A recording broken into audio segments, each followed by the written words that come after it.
পুরুষের জীবনে এমন একটা সময় আসে তখন আর শরীরে শক্তি থাকে না, পকেটের জোর থাকে না। এতদিন যাদেরকে খাইয়েছিল, যাদের কথায় নেচেছিল, তারা কেউ পাশে থাকে না। পাশে থাকে একমাত্র ওই অবলা নারী, তার স্ত্রী, যাকে সে দিনের পর দিন অবহেলা করেছিল।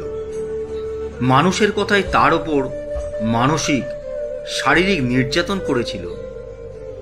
পুরুষকে জন্ম দেন একজন নারী, আবার সেই পুরুষের শেষ সময়টায় পাশে থেকে সুন্দর একটা মৃত্যু উপহার দেয় একজন নারী।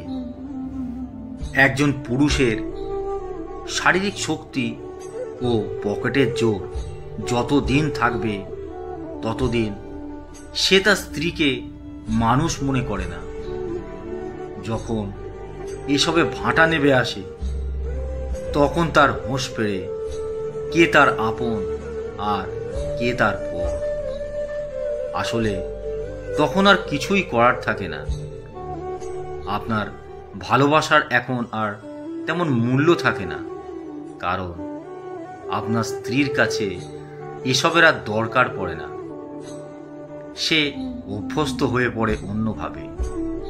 হেলায়, অবহেলায়, ভালোবাসায়, যত্নে কোনো কিছুতেই সে খুশি অখুশি হতে পারে না। সংসার এক মায়ার বাঁধন। এখানে ভালো লাগলেও আঁকড়ে ধরে থাকতে হয়, না লাগলেও থাকতে হয়। কত শত সংসার টিকে থাকে শুধুমাত্র সন্তানের মুখের দিকে চেয়ে। সেই সন্তানও একসময় পর হয়ে যায়। শেষ বয়সে এসে পাওয়া না পাওয়ার হিসেব মেলাতে গিয়েও হিসেব মেলে না। সেই অবহেলিত অযাচিত নারী আপনার শেষ বয়সে আপনাকে বাহু জোরে বেঁধে রাখে বিপদ আপদে, সুখে দুঃখে।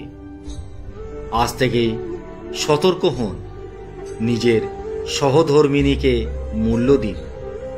শেষ বয়সে অন্তত লজ্জিত হতে হবে না তার কাছে। লেখা সংগৃহীত।